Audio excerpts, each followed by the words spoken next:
All right, chums, let's do this. Leroy. Yeah. Yeah, hold on.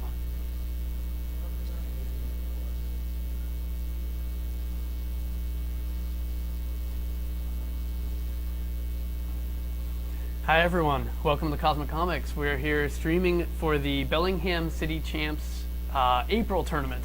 I'm Brad McArtor. Here with me is Bill Carroll. Hello. And we've got a short, sweet, exciting tournament for you guys. There were only 10 participants, which means we're going to have 3 rounds of Swiss and then cut directly to the top 4. First place, of course, wins their name getting on the trophy, the custom playmat, which this one features art of the 5 Born of the Gods Planeswalkers, and a handful of cash, well, a handful of credit. Yeah. We're going to jump right into it. We're starting with round 2. The matchup is myself versus Soren Wellman. Wellman? What's Soren's last name? Wellman. It is Wellman. Okay. This is the list we're looking at. Yeah. Okay. First Soren Wellman. He was playing mono black devotion, splashing green and blue. So I guess black devotion, splashing green and blue. Bug, black devotion. Bug, black devotion, and Black bug. Black bug, love it. Sounds like something you don't want crawling on you. And I'm on Esper Control. Okay. So it's 3 color versus 3 color, but one of them's going for mono color. Exactly. So he's got. Does he have any devotion cards in his deck? He wasn't playing Grey Merchant. He has Erebos in his sideboard, so maybe calling him devotion isn't appropriate. But it's your Lightbane all zombies. your creatures are black. All your permanents exactly. are black, so it's mono black devotion. Fair enough. Whether or not you're playing the devotion cards. Yep, and 10 players, invitational event, so it's going to be short and sweet. Exactly, and this is round 2, so we're both 1-0 at the moment. That's 3 rounds and then a top 4, correct? 3 rounds and then a top 4. And as is very common in our standard format right now, we both play lands tapped on turn 1. Yep, except for when you pay 2 life to pay 2 life to Thoughtseize. The Thoughtseize reveals Deicide, Sphinx's Revelation, Detention Sphere, and a bunch of lands. I was running Deicide in the main today as a 2-of, and I think every deck is playing enchantments. Yeah, enchantments are pretty popular right now. Yeah, especially if you go into the, they're doing the Pro Tour this weekend. Mm-hmm. With Journey into Nyx just coming out. They have the, all 3 of the sets are out, so now we can play block. And there are a lot of enchantments in the block decks. And Soren takes my Sphinx's Revelation, leaving me with 2 answers and no way to pull ahead. But he misses his 3rd land drop. That always feels good. And he's going to get a land there? Oh, I can't see it. No. Now, it looked like an Underworld Connections is what he drew. Oh, yeah. Which he knows I have the Deicide and the Detention Sphere for. Yeah. Here he'll go to 16. Yeah, and when your opponent's paying life for stuff like that, it's always like, you got to consider, okay, is it even worth it to take it out? You know. Oh, here's an Ashiok. And play the Ashiok. And we saw Soren participate in 1 F&M last month at Cosmic. And the Soren was the card that let him beat up the Espermere. He mainboards it as a 1 or a 2-of. And you have to spend a card on it.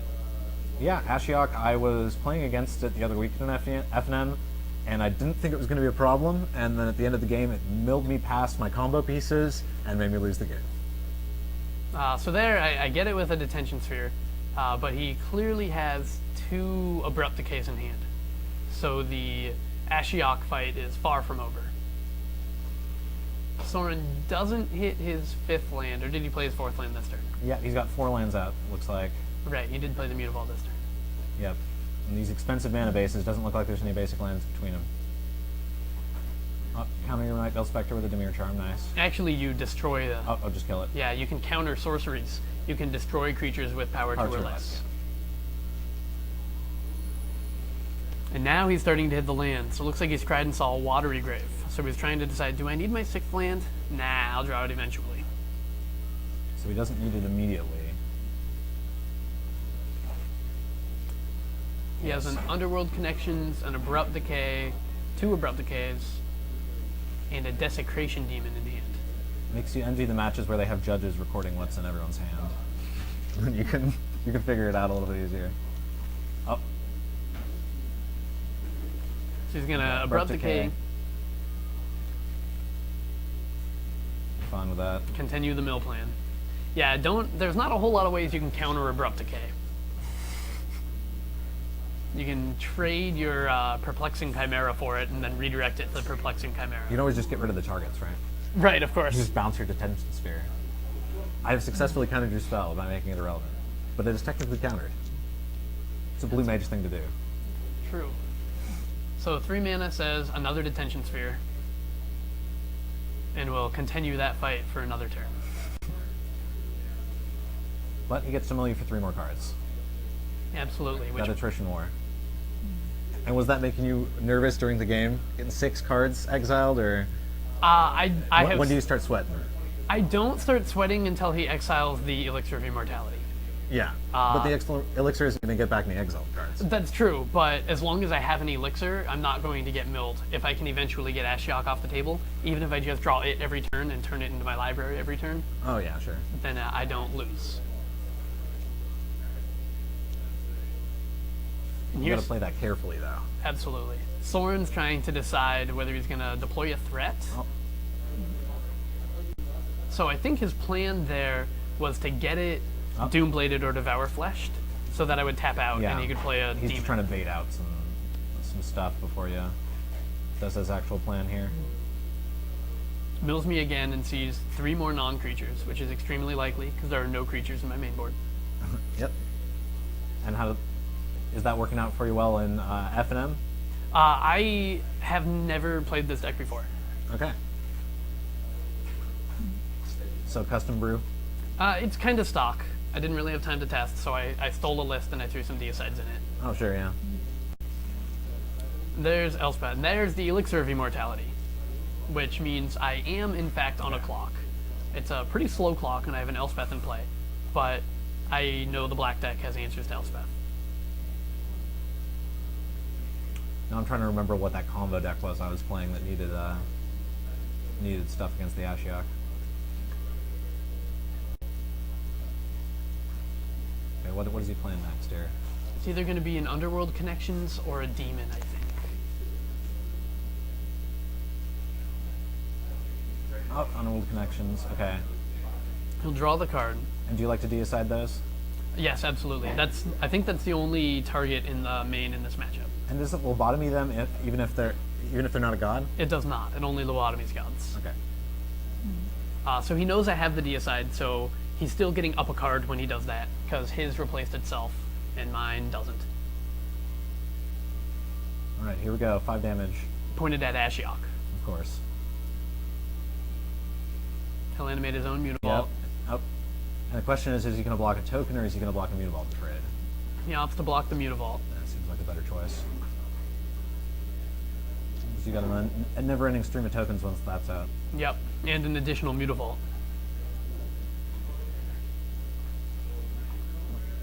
Here we go. Oh, there's side. There it is. So that leaves him with some Abrupt Decays and a Demon in hand, and Demon does not fare very well against Elspeth. Yep, you can just keep feeding that demon every day. But he sees a Hero's Downfall on top of his library. I wonder if Elspeth feels bad feeding soldiers to the demon. He sees Demir Charm, Devour Flesh, and Fated Retribution. That's one of the strengths of the Ashiok in the main, is game 1, you get to see a bunch of your opponent's deck, so you know what to sideboard against. Oh yeah, sure. Yeah, I always like doing that. I always wonder if I should be taking notes. How many notes I should be taking, especially if it's a more serious event, like if you're playing at a PTQ, or and it also depends on your record. If you start getting like 1 or 2 games down, then it starts to get more casual. But if you're XO, then all holds barred. And I'm no longer a note taker, but I think the process of taking notes when I was first getting into the competitive scene went a long way towards improving my ability to pay attention. So I think the fact that I used to take notes is why I don't need to anymore. Yeah, it certainly helps you focus. Exactly. I've developed the habits. I know what cards are relevant. And it really helps when you know the generic version of the list. So instead of memorizing what cards your opponent's playing, you have to figure out what they're doing that's different from the stock list. So like the only thing you have to know about my deck is I'm playing Deicide, and I'm playing Dimir Charm instead of Azorius Charms. As long as you research the stock lists, you can get all the information you need to know from just a couple cards. Exactly, it's much easier. Here he plays the Ashiok, and I try to syncopate it unless he pays 3. This play, he has the mana to pay the 3, but if he doesn't play another card this turn, then I just get to sacrifice a token, use Elspeth's Ultimate, and swing for lethal. So he has to let the spell get countered so he can Hero's Downfall my Elspeth. Okay, seems good.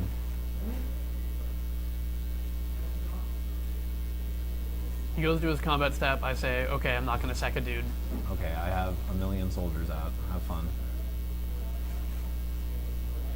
Yeah, and Elspeth is even more dominant in Theros block. Yeah, I Theros believe block that. constructed. We still have Hero's Downfall, but we have no Detention Spheres. Oh, and Banishing Light. So there are a couple answers to And the it. Dreadbore as well. Is In the Ravnica. Ravnica. So you got a little bit more options than standard. When you block, oh, here's some more Elspeth number Elspeths. 2. Oh, you killed my Elspeth? Great, now I can just play another one. Kill your demon and attack for 8. And there's one of the other questions you have to decide when you're building the blue-white control list is, what do you go with win conditions?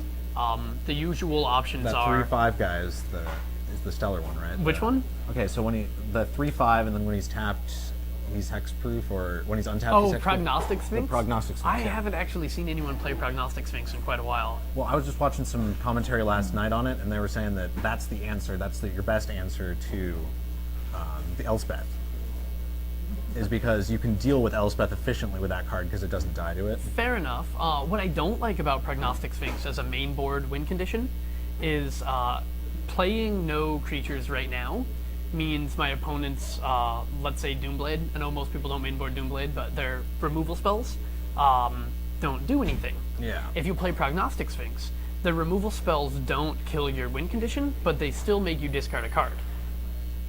So that's why I'm not playing Sphinx. That's why I think a lot of people aren't playing Sphinx. My answer to Elspeth is my own Elspeth. I'm playing the full set of 4. And as long as we both have it, I'm not dead yet. Yeah, and then sometimes it's when you're playing control against control, it's about creatures versus creatures, or am I playing a completely creatureless deck? And then should my opponent board out all of their elimination, or should they are you going to leave in a couple creatures to make it so they have to keep the elimination in, and then they'll have semi-dead cards against your control deck? Yeah, absolutely. So you see a lot of people main board creatureless decks and then sideboard into threat. It's not universal what that threat is. A lot of times it's Nightbell Specters. I speculated for a long time about playing the zombie, Lifebane zombie in that slot. But you'll see in this next game what I ultimately settled on. Okay. Yeah, and then what are your sideboarding in here? There are 2 ways I can take this matchup, and one of them is bring in the negates, bring in opportunity, and bring in some more threats, and the other one is bring in my full set of creatures and try and go aggro. And since since I don't think he has any answers to Fiendslayer Paladin, that's the route I take. So I bring in my 3 Fiendslayer Paladins, my 3 Archangel of Thunes, and 1 negate, and I take out Supreme Verdicts and a Detention Sphere because I know he has Abrupt Decay, and 1 of the Elspeths. Okay, yeah, that seems strong. And then some of these control matchups are just all about balancing out between getting the creatures or getting a lot of elimination spells, So I don't know the whole series of his changes, but I think he's taking out Devour Flesh. I'm not sure what else he takes out in this matchup. Maybe Packrat? Or maybe he trims his Packrats? Because it dies to Detention Sphere and Supreme Verdict really inefficiently. And he's bringing in Duresses and Erebos. Okay, Duress, Erebos, those cards should be really good against you. Yeah. Especially that Erebos. When I can't gain life and he can draw cards, it changes my strategy quite a bit. And so is that why you're playing Opportunity, or how does that Opportunity compare to the Sphinx's Revelation? Well, the Opportunity is the 5th Sphinx's Revelation out of the sideboard. I mainboard the 4, and then in matchups where all we want to do is draw more Sphinx's Revelations, I get to bring in a 5th one. Some Esper decks are playing Duress Thoughtseize, and I just wanted to take that battle to the other side. I play Dimir Charm in the main to counter Thoughtseize, and then I would rather draw another threat off the top that they can't answer, then take one out of their hand and let it be dead later. Yeah. Okay, so we're still sideboarding here. Yeah, we're ready for game 2. Where'd you go? I turned on the camera. So that's what you saw, was I stepped out of my seat, turned on the camera, then walked back to my seat and dealt myself a hand. Soren sees his opening 7, and it's not good enough, so he mulligans to 6.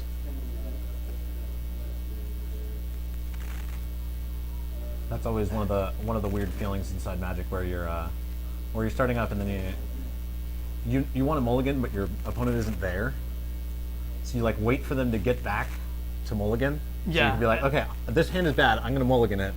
Then you put it down and start shuffling again. Especially when you're like in an F&M where it's fairly casual, and your opponent's like, well, why didn't you do that while I was getting a snack? Yeah, exactly. Like, I was trying to be formal. Yeah, I'm trying to like be transparent and let you know what I'm doing. Let you know I'm not cheating while you're gone. There's a curious game where when you're walking the line between being a rigid jerk and following tournament procedure.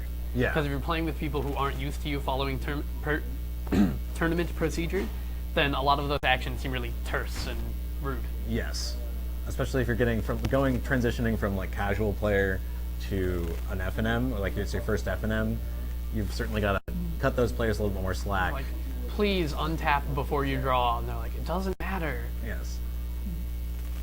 But then, to us decade-long players, like if you've been playing for more than a certain amount of time, it gets on your nerves. It's a compulsion of mine. You gotta untap before you draw. And sometimes it's unclear what phase we're in, or whether or not the card's tapped. Stuff like that. So we're underway, and once again, we're playing Theros Limited, which means our first couple lands don't do anything. I'm paying 2 life for the Hollowed Fountain. Yes, and I'm doing that to represent negate or syncopate. Yeah. I believe there's a Temple of Enlightenment underneath it, so there's no black mana, so I was not representing Dimir Charm. Just try and keep him on his toes. Yeah, well, I do have the negate in the end. Yeah, it's worth the 2 life. Because that protects you from Thoughtseize. Thoughtseize is a powerful card. Yeah. He's going to pay the 2 life.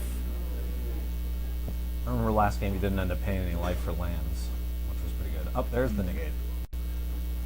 And that's the way you don't fall behind a card to their Underworld connections.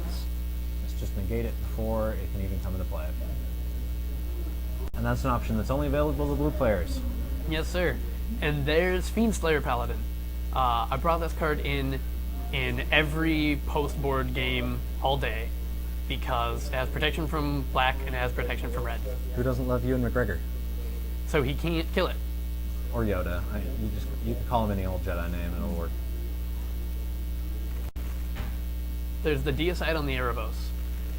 So I get to see his hand, which is Notion Thief, Abrupt Decay, Golgari Charm. I get to look through his library. And that's a lot more important because you're playing blue.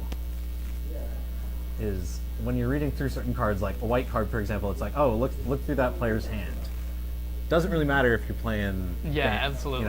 If you're just playing Selesnya, but if you're playing, I mean, sometimes it's nice to know blue. that he has the Supreme Verdict, but in this game, I have Revelation in my hand. Seeing the Notion Thief is a pretty big deal. So I look through his library, I see there's no more Ereboses, but there was a Kiora, which I wasn't expecting.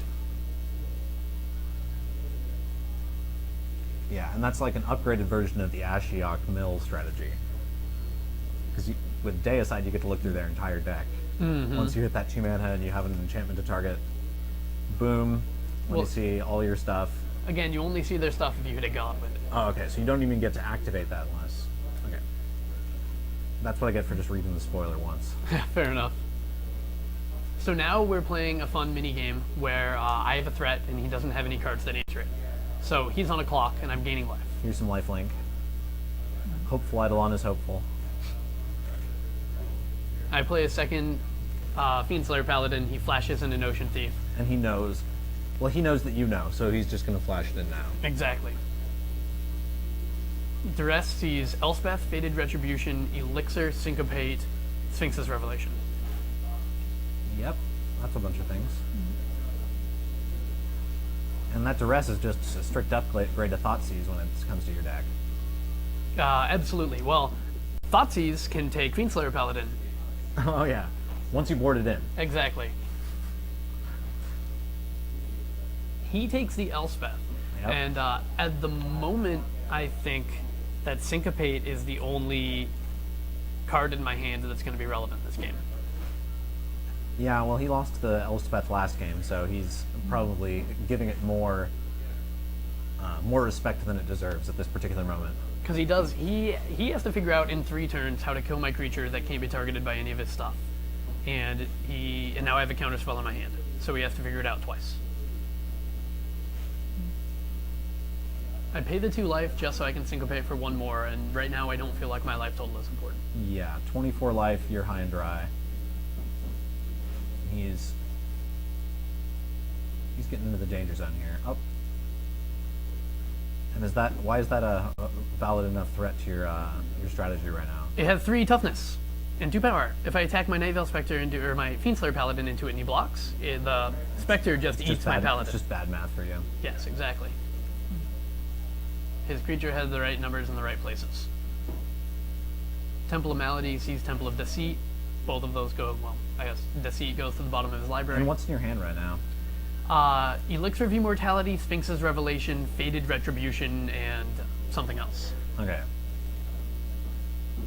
Oh, maybe nothing else. Maybe it was the Watery Grave. Yeah. Most of the time when I'm playing the Esper Control style decks, I like to have a lot of elimination. But I forgot that you were saying that you boarded most of that stuff out. So. And there's the Archangel of Thune, which coupled with the Fiendslayer Paladins means I'm going to have 2 4/4s and a 5/6 at the end of the turn. Yeah, once you trigger that, it's going to be bad news bears. My opponent blocks, takes 2 damage. I start putting counters on my things. Chumpy McChumpersons, and He looks at the top card, that doesn't do it, and he scoops them up. scoops. Okay, well that was an easy 2. So that puts me at 2-0 and Soren at 1-1, which means Soren has to win this match to be in a dogfight for top 4. Mm-hmm. At this point, we have Woody and I are the only 2-0s, and there are 6 1-1s.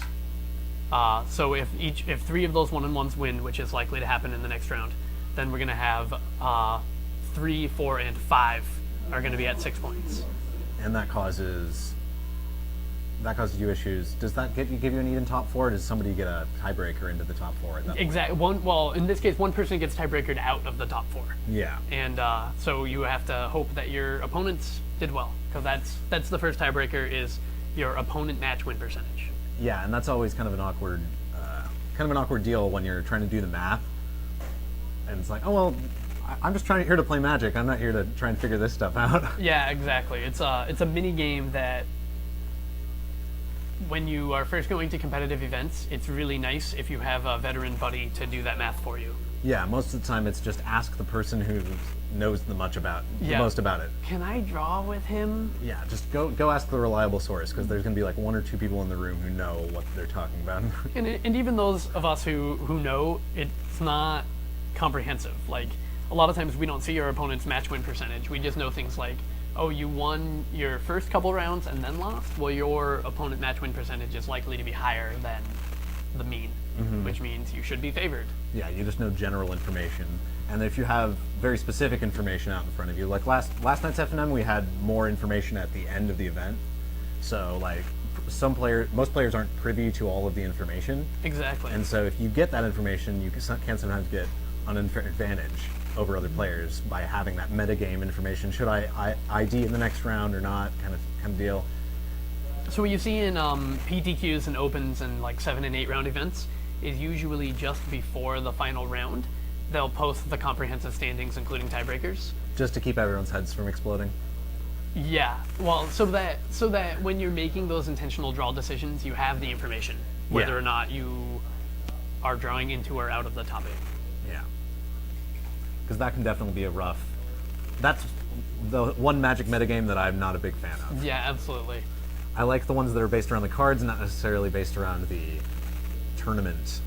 Fair enough. Well, how do you feel about rules? How do you feel about needing to make your deck choice around which decks are cheap? because even if a deck isn't good, if it's the most cost-effective deck, that means it's prevalent. In an FNM, yes, but then if you're playing in a more competitive event, you can have the exact opposite effect, where it's going, okay, I want to have non-basic land hate.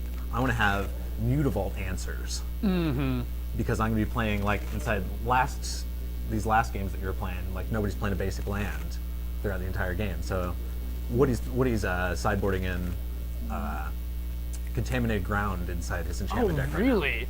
So it's new Spreading Seas is catching on again. Let's get these 3-color decks getting greedy. Yep, fair We can enough. start getting some more, and I want to see some more land destruction or land control come into the standard environments. Yeah, I was trying to figure out how to build that last season. We don't have anything cheaper than Bramble Crush. Yeah. So you're... And bad stuff like Contaminated Ground that doesn't Right. really get rid of the land. We don't have acidic slime. I need acidic slimes in order to be happy with my life. Yeah, you can play the tribute guy, but then if your opponent really needs the land, they'll just have it come to play as a 6/6. Yeah, that's absolutely. fine. Okay. I have other ways. 5 mana for 6/6 doesn't cause too many problems for me as long as I get my land. Kind of Yeah, if it has reach, generate 3 devotion to green, and can monstrous to kill a flying creature, then that's great. That's a great 5 mana 6/6. There's a lot of better alternatives to our acidic slime option right now. Absolutely. Which I'm blanking on the name right now. But Nessian Demo Lock. wow, you're on it. Okay. That's what I do. I look at every card in Type 2 every Friday. And you got to memorize all the names. Yep, and write down how many we don't have. I was there I was at that point with cards in about the year 2000, and then I lost track. It got to be too many cards.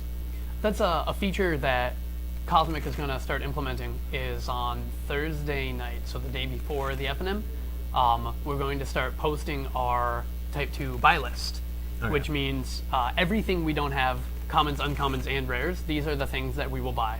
So if anyone wants to make some credit, they can look through that list, figure out what they have, bring it in, and then for us, instead of them handing a binder and saying, what of these do we want, and us trying to figure it out, we have a list to reference. These are the cards we don't have. So hopefully that's a way that the community can generate some extra credit for themselves while also increasing the card availability in the store so that everyone knows if they want something, we're going to have it. Yeah, and going back to your metagame thing, if a card is sold out, or if it's on your buy list, and it wasn't on your buy list last week, Someone keep your eye bought on that. those. Somebody probably bought a playset of them, and they're going to be playing a Cosmic FNM on Friday. I remember hearing a story, and I don't remember what community it was in. I heard this at a PTQ, so it was someone, maybe it was Spokane.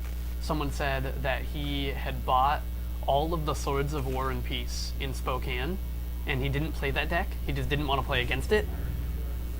So as long as he owns tech. all of It's the them, tech. he knows no one has any. With Mythic Rares, it's a little bit easier to do. Yeah, but with, I think it was like a $22 card at the time. Yeah. Spokane's not that small. There are probably a bunch of Swords of War and Peace there. Yeah. Well, it's also about controlling your own particular community. So, like, at Cosmic Comics, there's a certain community, and then there's 2 other card shops in town. And there's the Western Club, Magic the Gathering Club. Yep. Which I guess they shop mostly at Dark Tower because of the proximity to Yeah. the bus station. It's just off of the bus line. I mean, we are too, but we're just they're just across the street, whereas we're like 2 blocks down. Yeah, exactly. But I was running that Magic Club back when I was at Western from 2008 through 2012. Yeah, Yeah, I was the president, so fabulous. I don't know if you knew that. But That's probably why I heard your name during that time. That was the ages where I always heard, and Bill Carroll was, and I heard it so many times that I knew Bill Carroll was an important person, but I had never met you, or if Yeah. I had met you, I didn't learn your name, and we didn't care about each other. yes. It's nice to meet you, Bill. Nice to meet you too. So, round 3, shall we? Epic hugs. Let's go in. Yeah. Make it so. Sounds Engage. good. So here we've got David Cummins versus Cory Jones, and David's playing another green-black deck. Okay. Green, black, green, blue, black. No. So he's mono black, but he has abrupt decays. He's playing bug. I don't think he's playing blue. Okay. So just lots of black is what you mean. by that. Exactly. Okay. He's playing the mono black deck, but he has abrupt decays and probably Vraska in it, and then Golgari Charm in the sideboard. That would be my guess. Oh, changing his mind. Okay, he was going to go for the tap line, but now he's going to go. Playing the turn 2 voice. If David's on the Devour Flesh plan, which I think is one of the best removal spells right now because the Naya hexproof deck is gaining Yeah. power, Voice of Resurgence is very strong against Devour Flesh. And you know what's even stronger against Devour Flesh is Voice of Resurgence and an Elvish Mystic to sacrifice first. Absolutely. Just in case. Or just in case you want the option, because sometimes you'll sacrifice the voice, just get the token and have more mana from the Elvish Mystic. So I Turn 3. have a lot of experience with the Selesnya versus Pack Rat game plan. Excuse me. And it's very interesting because you don't have any answers to get the Pack Rat off the board, but you're the only deck in the format that can just play creatures bigger than the growing Pack Rats. Yeah. And, he had the combo. Well, almost all of the combo. So Cory's deck, I really like this deck. So you got 4 mana, Advent, and then 5 mana, a Johnny, Phyto Bursts, Double Strike, kill ya. Get you for 20. It's so funny. Yeah, It's just so clutch. Cory, I played against him in round 1, and he's one of my least favorite decks to play against because he can have nothing in his hand, you just Sphinx's Revelation, and you have Fated Retribution, and you're afraid you're gonna die. Because Yeah. what happens if he combos off with Rootborn Defense's backup? I just lose. Yeah. And the root down defenses, some of those random populate Selesnya cards get there so hard with his deck. It's ridiculous. And then it combos with Voice of Resurgence tokens too. You can get the Worm tokens and the Voice of Resurgence tokens. And I think he has a Centaur token enabled. Call of the Conclave. I don't know if he's playing Call of the Conclave. He is. I think he's got one of it. Yeah. He had one in his list for the January City Champs tournament 3 months ago. Yeah. I think he played one in round 1 against me too. That gets your populate triggers, and he has. I was playing an MFNM last night, and he used that silly prevent all combat damage that we dealt to you in populate, and then it totally blew me out. It prevented 8 damage, and then he got another worm token for lethal damage on the next turn. There's the worm. We knew we had it. So now David's at 13, and Cory can just attack for 14 if he chooses here to it go is. for it. Yep, and then the Voice of Resurgence token. That's true. More than 14, because you got the double strike on the worm. It's 10 damage right there. Yeah, so assuming all he does is Selesnya Charm the Worm and attack, then it's 14. And even he might just go for it even in the face of this mana, because he knows that if David does do something, he gets a creature out of it. Yeah. And that's the other thing is it's so little investment for such a big effect is, I have a 5/5 flying double strike. And this how much time investment did I have in it? I didn't have any permanence, during my end of turn step. Here, root down defenses, here it is. Yes, so David has the Abrupt Decay, and Cory responds with the Rootborn Defenses. So he's going to put a Voice of Resurgence token into play because of the Abrupt Decay, and then he's going to populate the worm, and David's going to take 10 damage going down to 3. And it's really hard to win after this. It's really hard to win after this. That's just such a blowout. And he's just keeping the Selesnya Charm out, just being okay, well, I've got this too, just in case, you play something that's bigger than 5, or just in case you want to do stuff, I've got stuff. And David can attack with the 4/4 rat. Yeah, I'll attack you down to 13 with that rat. Big damage. David plays the extra mutable so that he can have 2 more toughness on the board.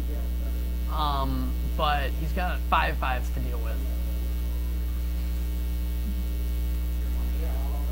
He asks, where did that come from? And Cory says, you were brought the kid during my turn. Have fun. Yeah. That Voice of Resurgence is a pretty crazy card. So David scoops up. They keep coming out with crazier ones every set. So the black deck, their plan is bringing a bunch of removal. He's already main boarding Lifebane Zombie, which typically is supposed to be the best card in this matchup, although Lifebane Zombie missed because Cory's playing so many instant and sorceries. But you get to bring in Ultimate Price, you get to bring in Doomblade. And that worm token, that is monocolored. Yes, that's just green. But the Voice of Resurgence token is multicolored.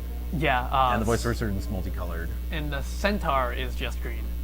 The Centaur is just green, and then he's got those, the Hexproof 0/3 guys as well. That doesn't hit them either. So And then if Cory's you root sideboard. down defenses, oh, well, I'm just going to get 2 tokens instead of you killing my token. You tried to kill my token, that means you probably want me to have less. Well, And Cory's sideboard includes Witch Stalker, 3 mana, 3/3 hexproof. yeah. When you cast a blue or black spell when your opponent casts a blue or black spell during your turn, put a 1/1 counter on him.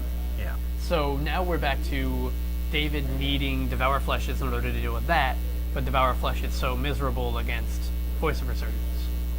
Yeah. So I think I don't like playing against Cory's deck. It's the moral of the story. I think the plan is Thoughtseize the good cards out of Cory's deck and then Doomblade the bad cards. Yeah, you just got to basically hope that he doesn't have Voice of Resurgence out early. You can get him to discard it with Lifebane Zombie or Thoughtseize before it's relevant. Before he does his stuff, you got to stop him from doing it. All right. Well, let's see if David can pull it off. Yeah. David's got to be proactive here. He does get to be on the play this game, Yeah. which is a nice touch. Cory mulligans down to 6 cards this game. David starts off with the Mutavault. Look, both lanes entered untapped. Whoa, actually, there's some basic lands in this matchup. I just noticed.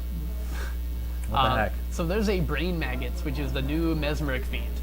So there's his additional Thoughtseizes. I love that Brain Maggots, by the way.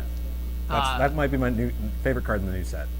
You see double Caryatid, God's Willing, Rootborn Defenses, Wayfaring Temple. So I think if you're sitting on a bunch of Devour Fleshes, you take a Caryatid. But clearly he's not. Clearly he's got some other form of removal in his hand, if removal is his plan. Yep.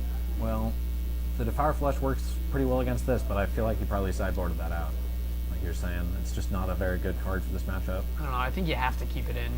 Just to have all the elimination that you can. Well, it's the only answer to Witch Stalker. Oh, yeah. Well, yeah, you gotta be expecting that Witch Stalker. All right. So there's Thoughtseize, seeing the Ajani. Oh, I and he think drew he's an going to Ajani. take the Ajani. That's pretty dirty. All right. Bye-bye. Yeah, when Ajani was spoiled, I thought this card's going to be a 1 of or 2 of in some mid-range decks, and it's going to be your silver bullet that you draw and ends the game. Cory just plays 4 of them. He's Yeah. like, if I draw 1 and it does 10 damage, and I draw the next one and it does 10 damage, the game is over. Well, he plays it sort of like a combo deck, where his goal is to have 4 mana during his end of turns, during your end of turn step, play the worm, or just cheat out some big tokens with Voice of Resurgence or Roar the Worm, and then get you with some pump. He's got the pump from Ajani. He's also running, I don't know if we've seen this card yet, but it's the +3/+3 Hunter's Insight. Hunter's Prowess. Hunter's Prowess, I mean. Draw Plus cards 3, equal plus to 3. trample, and draw cards equal to damage that you deal to players. So, on the worm token, it's, draw 8 cards, have fun. You tapped out. So During your end of turn step, I'll play the worm, and then during my turn, 4 mana than 5 mana. So there we see David does have Devour Flesh, because he Devour Fleshed Caryatid away, sending Cory up to 23. And then he served with Mutavault and Maggots, getting the Mutavault blocked. So we're at 22 to 18. Just trying to get down his life total a little bit at a time. Here we go. Grey Merchant for 3. And Grey Merchant is a very powerful card in this matchup because It Cory actually can... blocks his temple right now. It does block his temple. Cory can... Cory can attack for 10, and then attack for 10, and then attack for 10, and lose with Grey Merchants, because he doesn't have any way to lower David's devotion. So if David gains 3 life, and then gains 4 life, and then gains 5 life, although here you see he blocked the Wayfaring Temple with the Grey Merchant, so before damage, Cory makes another dude with Selesnya Charm, making the temple a 4/4. He's got, yeah. And now he has a body in play to populate. And I think that's his other Call of the Conclave is the Selesnya Charm. And it doesn't give you a 3/3, but it gives you a creature token if you've got a lot of populates. So David's playing the Sorcery Speed Hero's Downfall to get around Voice of Resurgence. And he kills the Wayfaring Temple so that he has a chance to get through this with 1/1 removal.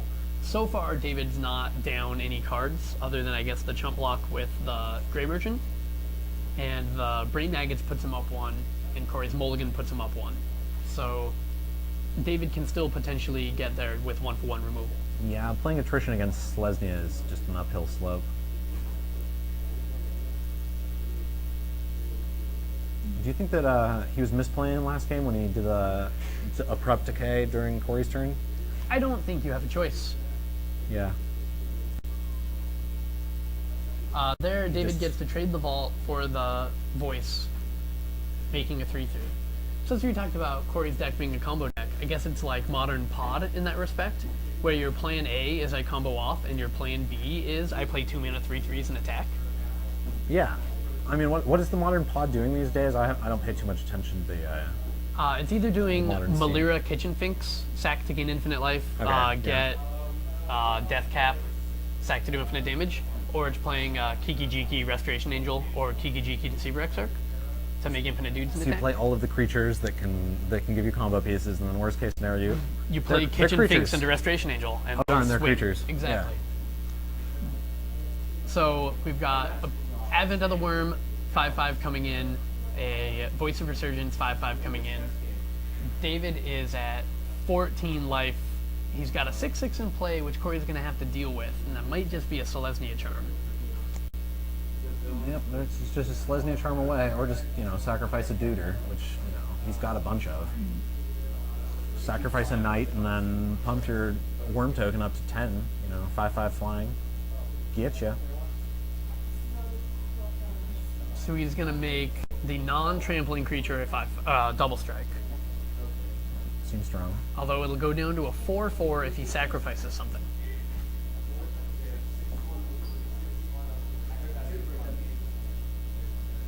Oh yeah, I guess you're trampling anyway, so that seems good.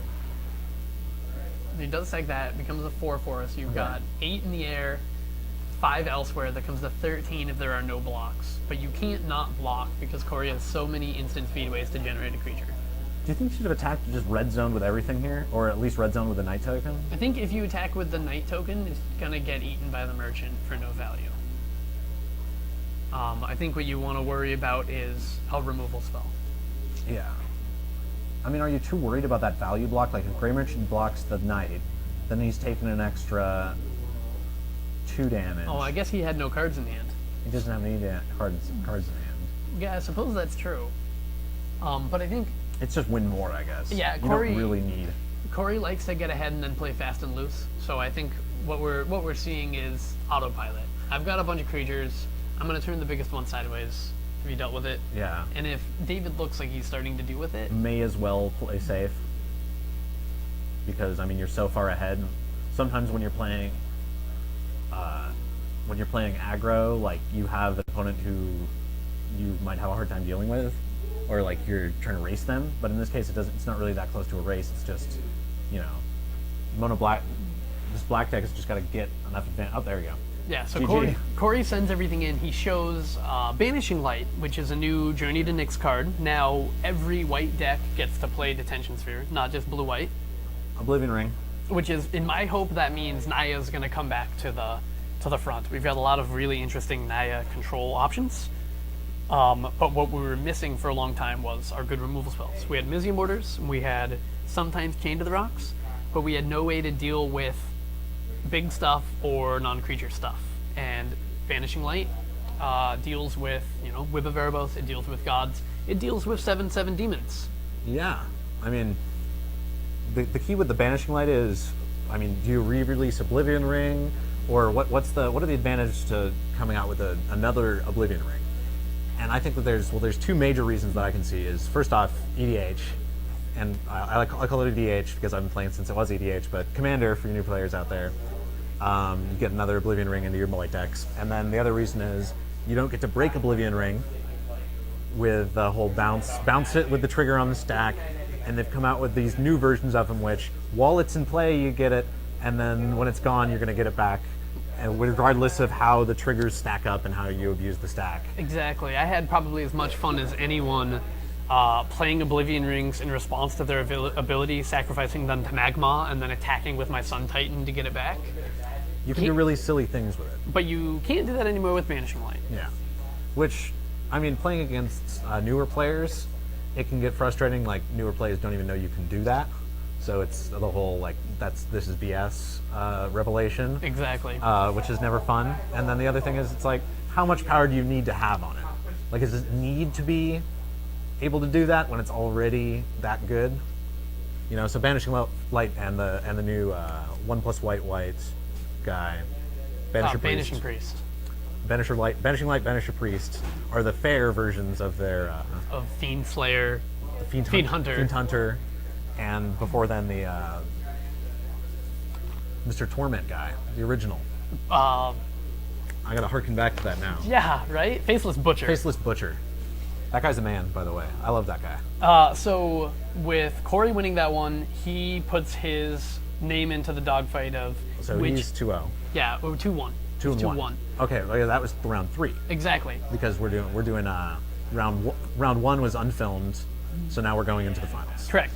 So Woody and I squared off, even though we could have drawn in, we wanted to fight for position, because in the top 4, your play and draw decision is based on seat, not on roll. Huh, okay. So I edged him out in that, putting me up to 9 points and Woody down to 6. But because both of his opponents had won a match, he was going to be one of the 6-point guys that made it in.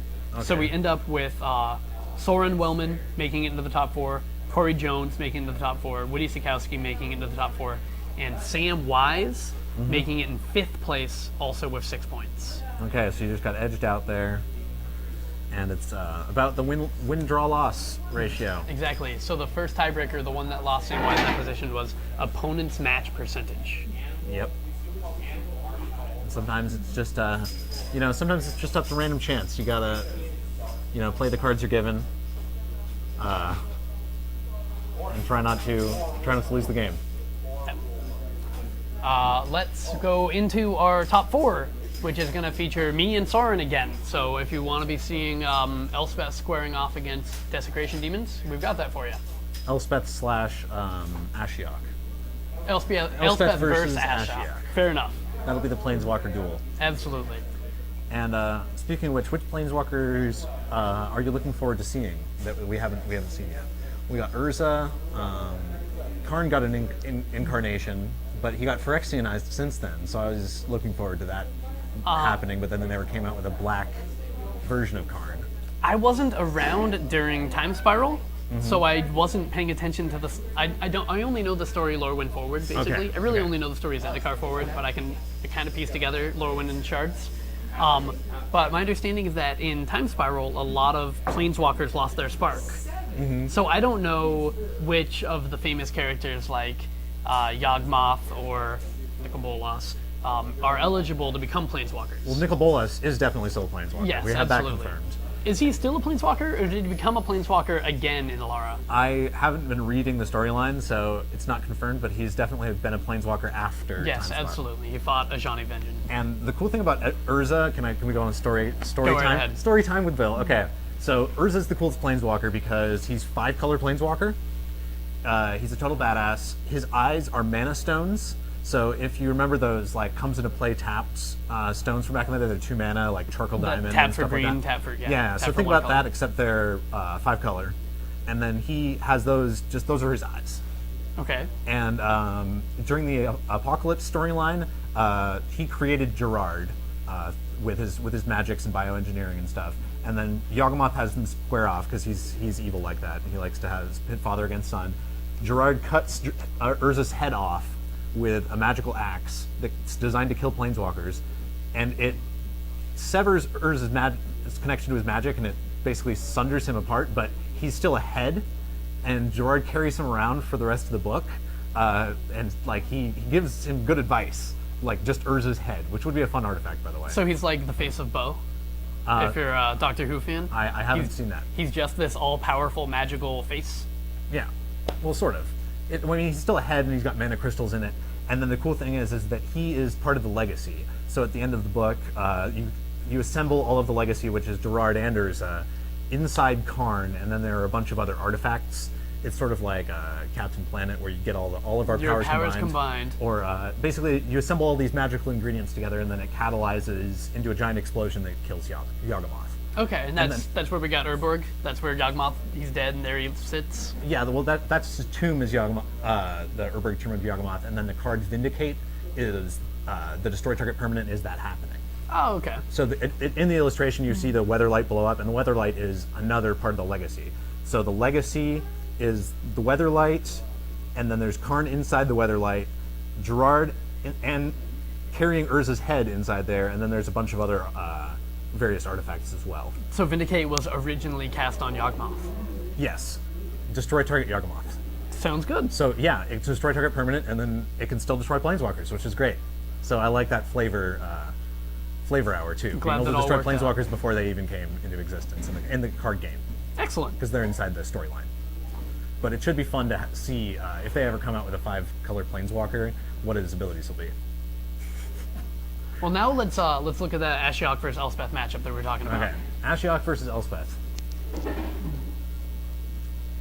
And it's definitely tamer having planeswalkers be just inside certain color combinations and seeing what the archetypes are that they're trying to sculpt. Well, there's definitely there's been some call for 3-color Naya Ajani, because we have a white Ajani, a white red Ajani, and a white green Ajani. So he already exists in all 3 colors, so why not make that in 1 card? But I don't think that's coming in the short term. Yeah, why come out with new Ajani's when there's so many other planeswalkers that don't exist or don't have multiple incarnations? On the other hand, I think we can always use more Garruk's. Garruk Wildspeaker is my favorite card ever. Maybe Kira's Follower. I like untapping things. Just reprint the original group. Exactly. Stop coming out with new ones. Exactly. This Caller Beast doesn't do anything for me in my creatureless decks. So again, you see, I'm playing my turn 2 land untapped because I want to represent something. If he's gonna Thoughtseize me, I would like to counter it. And even if you don't have it, you might as well bluff it. He Thoughtseizes me, and I counter it with the Mirror Charm. Yep, and you got to be glad that that stops the Thoughtseize. Absolutely. You know. I thought for a while about playing Render Silent instead of Dissolve. That's the tech against Thoughtseize, because on turn 5, when they want to Thoughtseize you and then play Erebos, if you Render Silent, it doesn't work. Because that's their first spell, and they're trying to bait you out with it. And then you go, oh, well, no, you can't cast any more spells this turn, so have fun. This doesn't give you not very much card advantage, necessarily. Like, he'll still be able to cast it later. But tempo is sometimes really important. Absolutely. So we see the Night Veil Spectre gets eaten by a Detention Sphere. It still makes me tap out. So as long as you can be making the control deck play at sorcery speed, then you have options. Yeah. Underworld Connection resolves. Nothing I can do about that.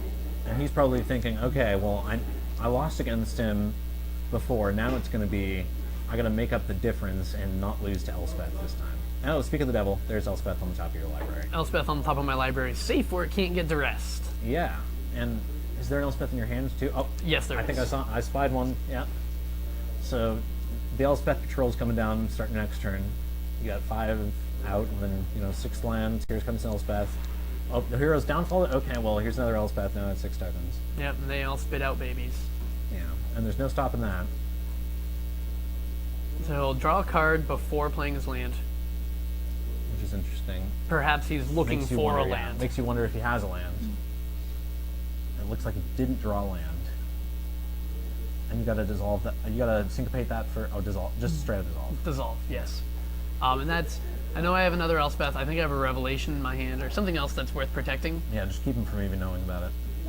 Is he getting in there with Mutavault? Oh, there's the land. Okay. And looks like he's paying himself for 6 this game. That's always fun being a control player and saying, okay, how much damage is my opponent going to deal himself in the course of this game? So he plays the land untapped and passes. He doesn't play counter spells. So he's showing me he's got a Hero's Downfall or perhaps an Abrupt Decay.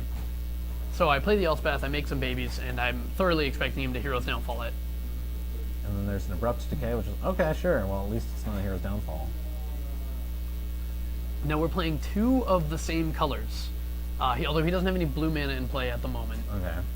So if he hits me with his Night Veil Spectre, quite a few of the cards in my deck he can cast. And then if he steals a land of yours, then hey, well now I can cast those Detention Spheres, etc. that have been exiled under it. And that's my favorite thing about the Night Veil Spectre is over time you get their lands and then you can cast their spells. Although Soren appears to have 3 lands, an Abrupt Decay, and a Demon in hand. So getting extra land drops off the Spectre isn't exactly what he needs. He plays this guy, he sees Grey Merchant. And that Night Veil Spectre is really great for getting devotion. Absolutely. There's not a lot of good devotion batteries in the Theros block. They tried to tone it down, but then in Ravnica you have all these great hybrid mana costers that just give you all the devotion that you need. So Soren scried away the Grey Merchant, saw Temple of Deceit in its place when he drew off Underworld Connections. And then here's Elspeth playing, sacrificing soldiers to the demon. And Elspeth might feel bad, but as a planeswalker, you really don't. You know, you don't feel guilty at all. You're just, oh well, your defeat's inevitable. Post combat, drop the Supreme Verdict, make 3 more dudes. So now Soren has an Abrupt Decay, a Temple of Deceit. Looks like there was another black spell in his hand. Far and away on top of his deck. It's always fun. You can tell it's a split card right away. You know. And Far and Away is super relevant in games 2 and 3 because those edict effects are how you deal with Fiendslayer Paladin. And then, can you bounce the Fiendslayer Paladin, or is it a black and blue spell? You can bounce Fiendslayer Paladin as long as you don't cast Far and Away. If you also have the Away, even though the Away part targets the player, the spell becomes a black and blue spell. Yeah. Yes.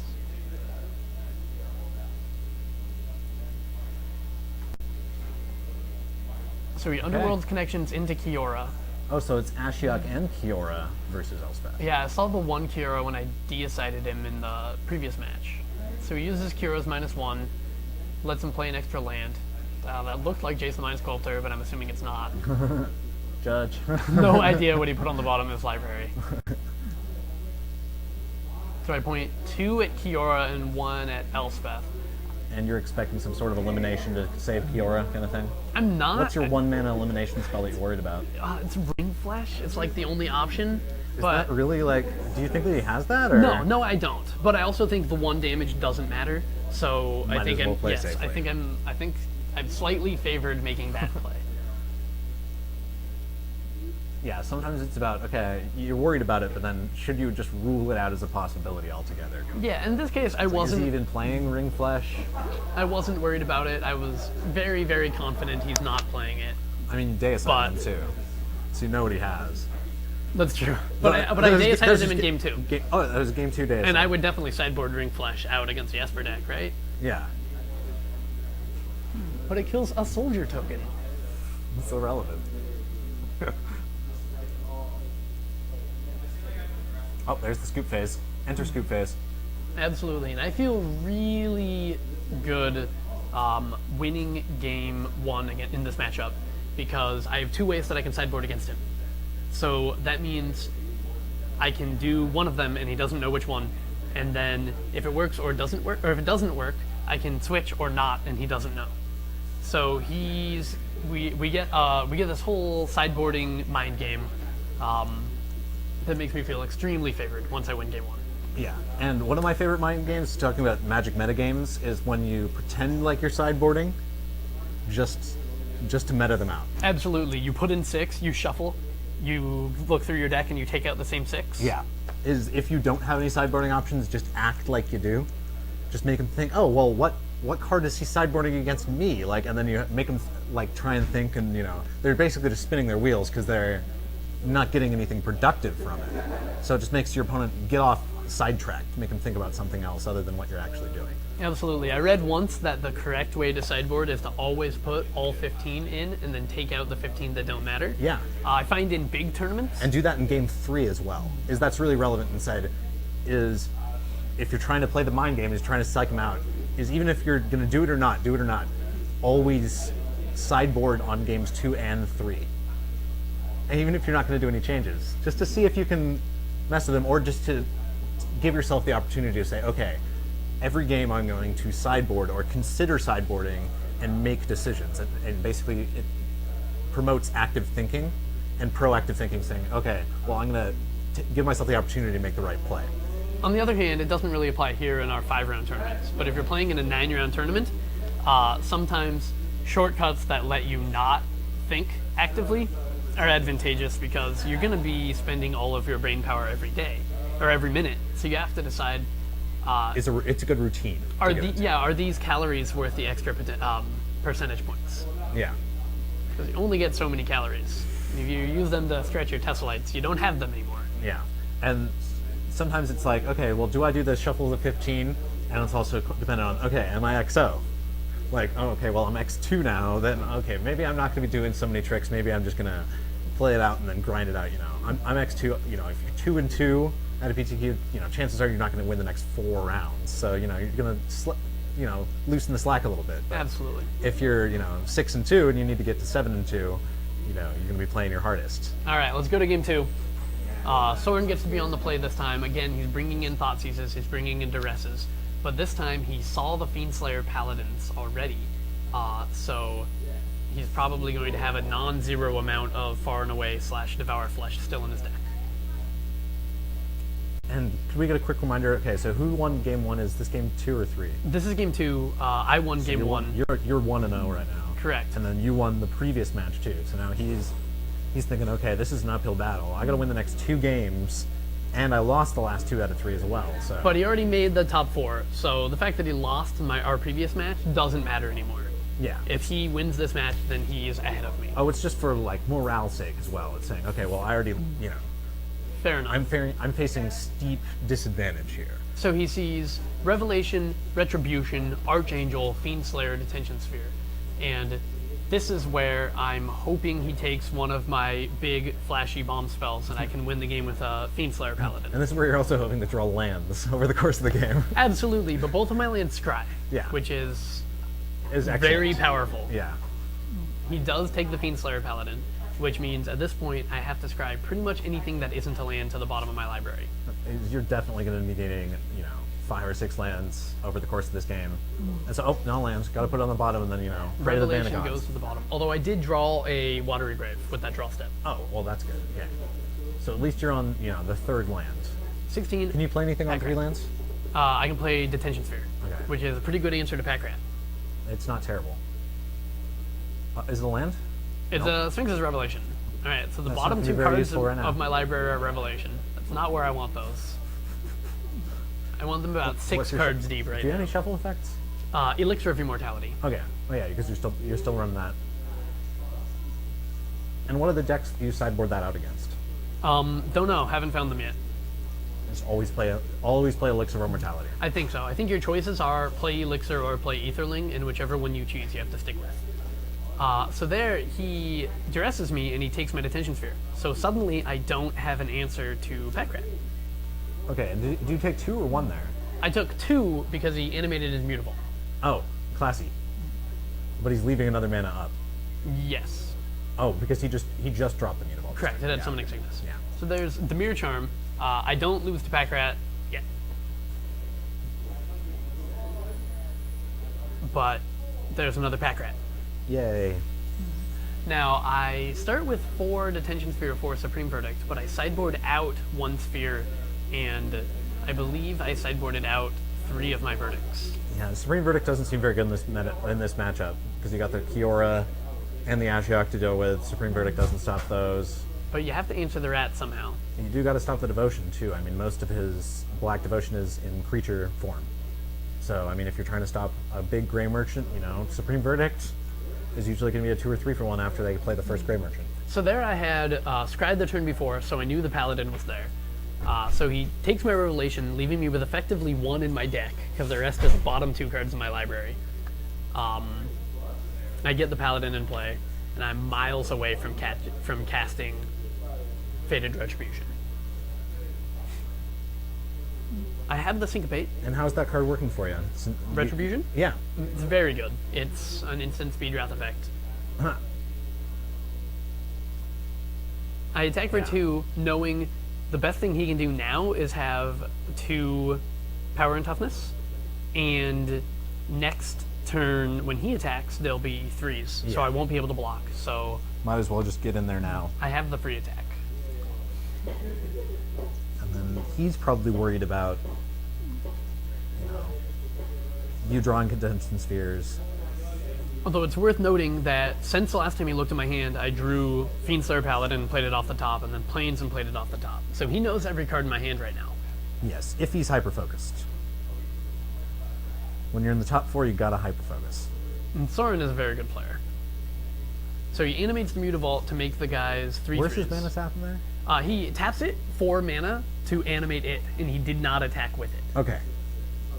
Because it would still... Oh, I guess the Paladin was tapped. But he wants to keep up 3 mana for the Hero's Downfall in his hand. Here's the Archangel, yeah. Now, Archangel doesn't pair up perfectly against the Rats, because we make them 3/3s and then makes them 4/4s. Even There's with the Hero's Downfall. the life gain first strike, he would only become a 3/3, so my Fiendslayer would still trade with something. Yeah. But now that's all moot. Now his army is huge. I'm tapped out. My Angel's in the graveyard. That Hero's Downfall is pretty good. Yes, this black versus Esper matchup is mostly about just ecking more advantage out of your cards, your mana, like getting the mana advantage and the tempo that you need to get past those huge advantages of Sphinx's Revelation, So there he, Archangel's Stand. there he makes a rat, animates his Mutavault, bashes for 8. I go down to 4. I don't draw a Supreme Verdict or a Detention Sphere. So now I'm going to sideboard in another Detention Sphere, and I'm going to sideboard in another Supreme Verdict, and I'm going to cut a Fated Retribution, and I'm going to cut an Archangel of them. Yeah, so basically you're just thinking, okay, I don't want to lose the tempo game this game. Get rid of my 5s and 7s, put in some more low drops, and then I can deal with these pack rats. Because it was my understanding that the black deck takes out pack rats against the Esper deck, and I'm certain, well, I'm not certain, I very much believe that Soren did that when we played in the previous round, but now Soren saw, oh, he brings in creatures, he probably takes out rats. So then he makes the adjustment, he leaves in the pack rats, I take out my answers for the pack rats, and that wins him that game. And that's an excellent metagame kind of decision where when you have a 10-player tournament like this, you can familiarize yourself with your opponent's decks, your opponent's decisions from the first 3 rounds, and then once you get into the top 4, you can say, okay, well, I know what he did the first game, so now I'm going to do something else and psych him out and get this metagame kind of decision. Okay, he got rid of his rats, now I'm going to put back in the pack rats and win the game. Yeah, and I know he saw me sideboard again after game 2. He also made some sideboard adjustments. I have no idea what those are. Yeah, and is that putting you on tilt? Like, did him having pack rat mess with you at all, or what was going through your head there? I definitely continue to play 3 Detention Sphere, and I have Demir Charms to answer it before 5 mana, and then when you get above 5 mana, I had Fated Retribution. So I felt like I had enough answers that I'm not a total dog to pack rat. I killed the first pack rat he played, for example. But it definitely is still pack rat. And if you don't have answers to it, it can kill you. So I wouldn't say I went on tilt. This game I got to be on play, and I still have Fiendslayer Paladins. But I feel like I may have gone too far in the direction of not caring about pack rat. Yes. And specifically about like those metagame decisions, it's interesting that it definitely puts me off my game when I see my opponent doing something that I would do, like saying, okay, well, my opponent is using reverse psychology on me. And that's my game, like that's what I'm trying to do on them, so it definitely screws with me when they do my techniques on me and then it works, kind of thing. Absolutely. All right, let's go to game 3. I get to be on the play this time. Last time that I beat Soren post board, he mulliganed and kept a hand that didn't really do anything, so fingers crossed that he does that. No, looks like he's going to keep his hand. He's got a lot of swamps, looks like.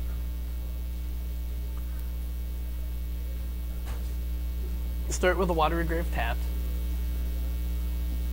It looks like he drew Golgari Charm, which is part of why I take out my Detention Spheres. He has so many Abrupt Decays and Golgari Charms. My Detention Spheres don't get to live. So I was just thinking about Watery Grave. You know how they say Island is the best card in Magic? Yeah. How does it compare to Watery Grave, and why are you playing Watery Grave over Island inside your deck? It taps for 2 colors. Watery Grave taps for 2 colors.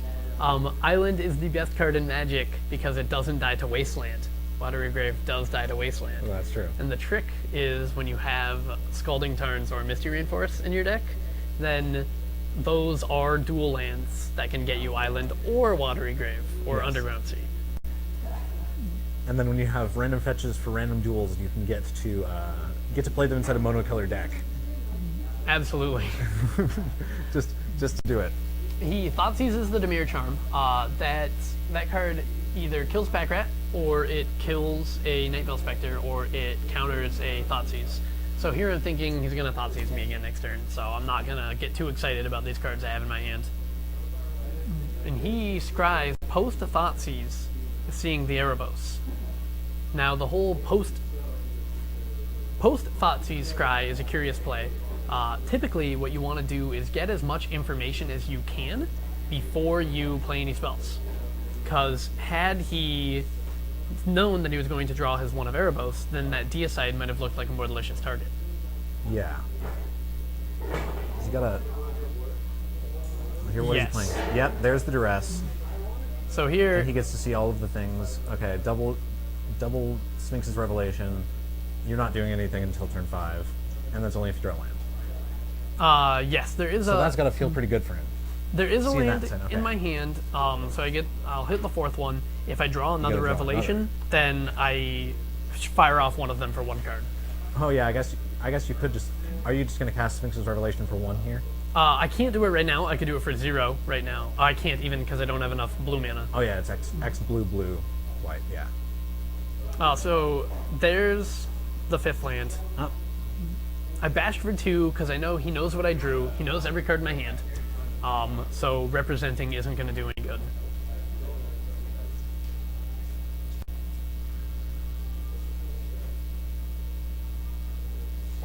Underworld Connections. And here I'm thinking, oh, that's why he took my Deicide. Yeah. Is that Underworld Connections a really important card for his deck as far as getting back that card advantage? Yes, this matchup is all about Underworld Connections. For him, especially. Well, And then getting rid of it for you. exactly. So there he plays the Mutavault, which is going to make my Mutavault way less kill-hitty. And so is that the most threatening card from his deck for him to play? Like, is that your number 1 elimination target? Underworld Connections? It's competitive between that and Erebos. Yeah. Erebos prevents me from doing crazy things with, like, Revelation for 13, because drawing 13 cards only wins you the game if you gain enough life to cast them. Yeah. But he's got 4 Underworld Connections and he only has 1 Erebos. That card's definitely part of the reason that I'm mainboarding Deicide. Yeah, and you can also get the... we were pausing there for a second. We can also get the... you can also get the Devotion off the Underworld Connection, so having 2 Erebos isn't going to help you very much, but 2 Underworld Connections can get you up to, 4 Devotion. Erebos is always on, because he gives himself the 5th one. Yep. That's So the that- only way I can Devour Flesh in Erebos, by the way, is if it's turned on by 2 Underworld Connections. Yes. And the other day I was playing against Cory's deck in the sealed I think it was either the release or the pre-release. Okay. FNM, and he has the Erebos, so I have the Curse this one, so I want to have him activate his Erebos and get up to Devotion, and so I let him get more creatures out than I should have. Like, I could have eliminated them and I didn't, so that he could get up to Devotion, and I cast Curse this one, and he goes, okay, gets 5 creature tokens, so he gets 10 power worth of swine, and then just kills me. Just kills you next with turn. pigs. It's like, I really wanted to turn his god into a pig, though. There he plays the Ashiok, so I now have 2 permanents on the battlefield for him that I have to deal with. Revelation for 2 means I'm going to hit a couple land drops, which is nice. But if I play a Detention Sphere here, what do I target? You gotta go, well, yeah. You gotta make a choice. I mean, he only gets 12 more Underworld's activations, though. That's true. Unless he plays Grey Merchant. Ashiok can go to town. I animate the Mutavault, and I attack him. So that's 2 less Underworld Connections Yeah. activations. And then I play the Detention Sphere, still targeting the Underworld Connections. My theory is I have plenty of time to cast Fated Retribution. Yes. There are no creatures in my exile zone from Ashiok, so all he can do is mill me, which is unfortunate. But you've got enough cards now where it's not an issue. Oh, and Ashiok kills Elspeth. And that's the last deicide is gone, which means my only answer to Erebos is the Tension Sphere, and he has a million Abrupt Decays. So if he draws an Erebos, he already drew an Erebos, then he's going to be able to stick it. And he's basically just trying to lock you down and get the game to a point where you don't get to win the game with Sphinx's Revelation. Absolutely. The two Sphinx's Revelations, the one Sphinx's Revelation that you have left in your hand. He plays Lifebane Zombie. He's not sure whether he's supposed to do something with Mutavault or not, so he's not sure what to tap.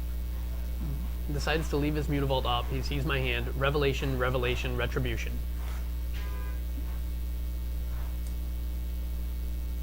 And that's one of those decisions where you make, okay, he's probably not going to have any creatures in his hand when I use this, but I want to see what's in his hand. And he knows I have Archangels and Fiendslayers, so there's a non-zero chance that I have creatures in my hand.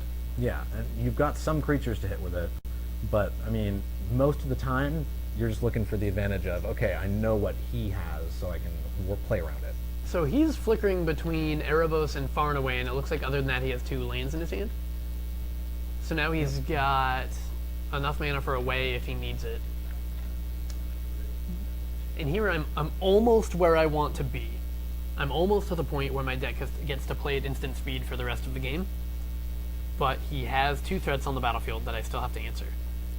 So I can decide, do I untap, pretend I drew a counterspell, and not play anything, or do I just get the Revelation off before he gets to untap his manas? It looked like a Rafik in your hand for a second there. I'm pretty sure. It's a temple. Yeah. I love that card, by the way, Rafik. Back when that was standard, that was the bee's knees. You do the Elspeth on a Rafik. You have a lot of money, so you win the game. In for 14. It's the mythic rare. It's the mythic rare. Yeah, parade. Bant Mythic was quite the deck. And that was just when mythic rares had started rolling out. So there I scryed and I agonized over whether or not to keep Dissolve there. And as soon as I made my decision, I realized it didn't matter. It's going away. So he Ashioks my Dissolve away. It's at 9. His ultimate's a -10. So this is going to be... I can potentially wait one more turn before Retributioning, but I have to do it real quick. And he knows you have it, so he's prepared to have you cast it. Now I'm I mean, tapped worst out, case, you're tapping out for it, so... and there's the Erebos. So I'm not thrilled that he has an Erebos, but I think I get to clear his board. I have another Revelation. Yeah, you already got to cast a Revelation in this game, so... And he doesn't have enough life total to draw infinite cards off that Erebos. So now it's going to be, okay, well, am I casting Fated Retribution here? Oh, well, looks like you're tapping on your mana. Here it is. Boom. And while I could have potentially waited and done it on his turn, I get the Scry 2, which is insubstantial. That's not why I did it. Retribution as a sorcery is he has blue mana, and it's tapped right now. I don't think he has counterspells in his deck, but I really want the spell to resolve, so I'm not going to mess with it. And especially with the whole, I took stuff out, I put stuff back in. Even if you deicide him, he might have messed with his deck again. And there aren't any more deicides in my deck. Yeah. There's 1 exiled and 1 in the graveyard, and that's all I got. So then the end of turn, Abrupt Decays, my Detention Sphere, he's got Underworld Connections. So now he's got 2 non-land permanents you don't have to make. And now he has a Parade where any creature he plays, I guess not Packrat, activates his Erebos. Absolutely. Swing. I mean, each thing he played. Oh, I guess he's 1 mana short of Packrat and Activate.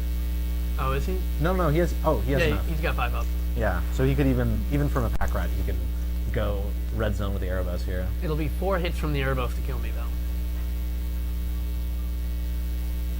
And he has, my understanding is that he has no relevant spells in his hand. He's got Land, Far and Away, Abrupt Decay, which, not that they won't be relevant at all this game, but they can't target my stuff that I don't have.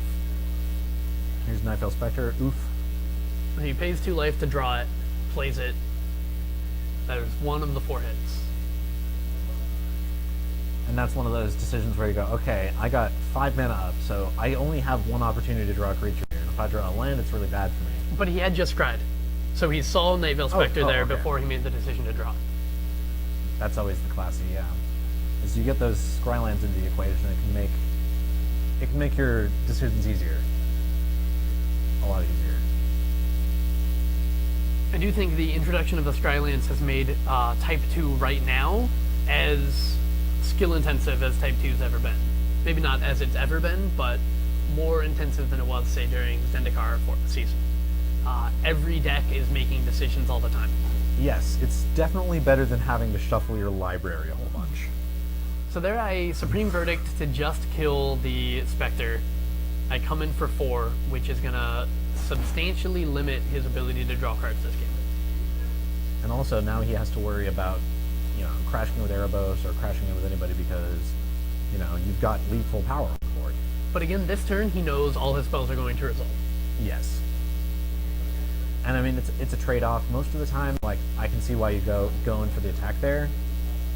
But there's also, there's arguments for leaving mana up to, bounce a creature once it comes out, or kill a creature once it comes out. Yeah, well, I believe I have Hero's Downfall, Devour Flesh in my hand.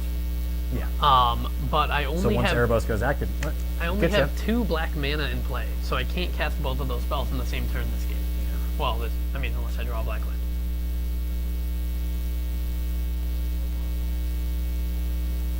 Play another Spectre. He's just gonna try and chunk you 4 times with that Erebos. I guess that's his game plan at this point. Now, do you activate the Underworld connections? That's the question. Bashes, sends me down to 10. I'm going to tap with a plan, and I'm quite confident at this point that I can Hero's Downfall his dude, bash with my dudes, and the game will end. Try and win the game. Yes. I don't want to Devour Flesh him. If I Devour Flesh him, He then gets to gain a bunch of life. and draw, that means he gets to draw more cards. Potentially, yeah. If he doesn't sacrifice the Erebos. Correct. I'd probably go, hey, Erebos is crunchy and good with catch-up. I'm only at 3 life here. I'll take that 7, please. But he knows that I have a Revelation in hand. So if Erebos isn't preventing me from gaining life, I can draw a card / gain life my way right out of this mess. Yes. Whereas now, if I tap out for Revelation, I go to 1. This is definitely anyone's game at this point.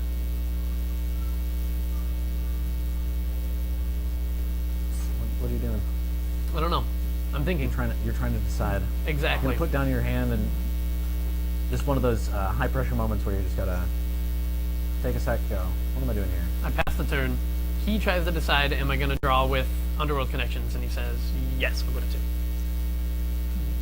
Change your zone. Go down to 1 life. Why not? Absolutely. 1 is 1 more than 0. As long as you got life to pay. The pro move here is the Angel's Grace, and then pay 2 life with Erebos. You can't pay. You can't pay more life than you. Oh, But he has to. you got 2 now. Yeah. Okay. Good point. Good point. Yeah, I was discussing that last night with about what can you do to kill yourself? So what is a legal move? Is you can pay life down to 0, but not to -1. So if you have an Erebos at 1 life, you can't kill yourself with it. So he crashes in with his dudes. Important to know. I Hero's Downfall the Spectre. He Golgari's Charms to regenerate the Spectre in response. Which is pretty sexy. It will take it out of combat, but it'll make Erebos continue to be a creature. Yeah. And that's going to be pretty useful for him. These charms are, they did a really good job of keeping them relevant and making it so that all of the abilities, like, I really loved reading Orshoff Charm after Theros came out and having my mind get blown with return target creature and all auras attached to it to your hand, and do it all again. Get all the heroic triggers again with your Phalanx Leader or the Hero of Erois if you want to do it that way. So now he's trying to decide if he's going to draw a card, if he's going to pass the turn. And here I'm just waiting for him to pass the turn so I can Revelation for 3. I don't gain any life, but I do draw 3 cards. Seems relevant. They're land, land, land. They don't call it the Gathering for nothing. Gotta get those manas out. So I untap. What is that? Look at my Makes you hand. wish Zendikar when lands were action. I think that's a Temple of Enlightenment that I drew there. So one of the lands that I drew was a Mutavault. And we do still have lands that matter. Like, ever since Zendikar, we got, more active lands and more lands that are actively influencing how the game progresses. So he animates his Mutavault.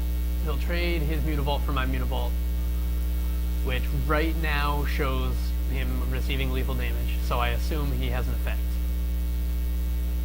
Yeah. So you can sit on your hands here and say, okay, well, what are you doing? 3 mana, he I wanna see downfalls what- my other vault. I want to see what you're doing before I make it move. Absolutely. So I play my 3rd Mutavault, tap 3 mana for Fiend Slayer Paladin, which was actually what I drew this turn. So And that's pretty good too. I lied when I said it was Temple of Enlightenment. Well, you got past the 3 lands with the Revelation. And that's the key. Is, if you're drawing lands, at least you got past them, so you didn't have to draw them later. Yeah, but had I drawn removal spell, counter spell, then I think this game is unlosable. Yeah.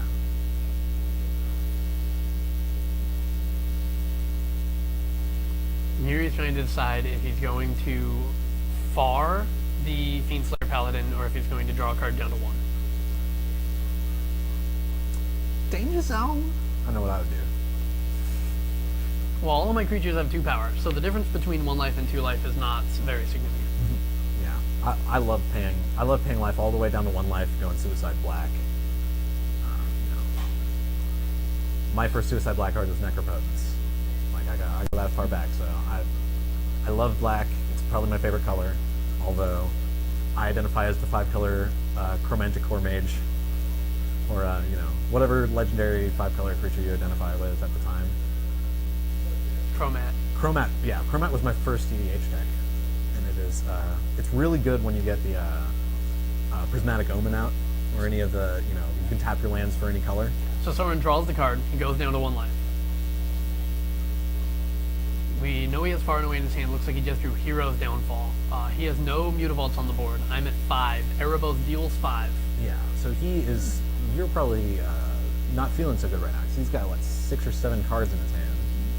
I have one more trick up my sleeve, but it's not a great one. It's a Devour Flesh.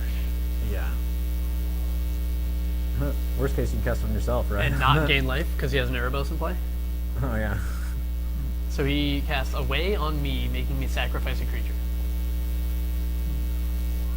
In response, I animate my Mutavault, intending to sacrifice that. Oh! He Heroes Downfalls the Mutavault, and I use it for mana to cast Devour Flesh on him. So that's a pretty complicated stack there. You're 1, 2, 3.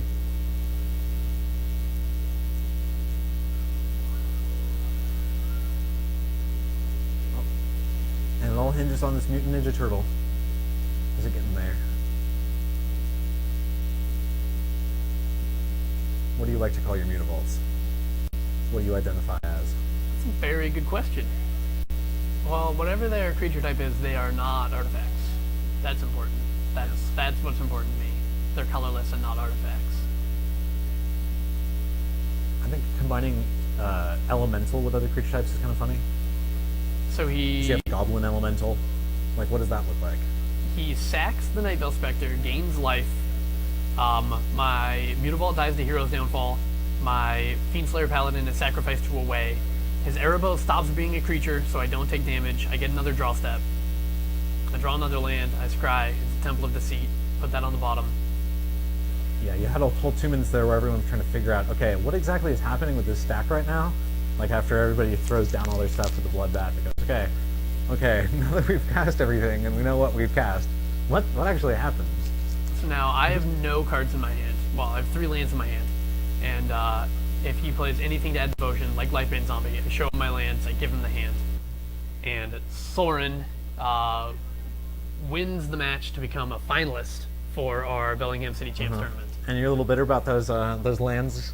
I'm playing more lands than everyone else, so I should draw more lands than everyone else, and I did.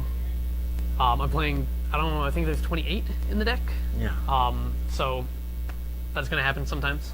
The advantage is I can keep 2 land hands with impunity, like I did. Excuse me. Like I did earlier in the match. So Soren wins that match. Cory and Woody's match goes the way of Cory. So for our finals, we're going to have Soren Wellman against Cory Jones. Okay.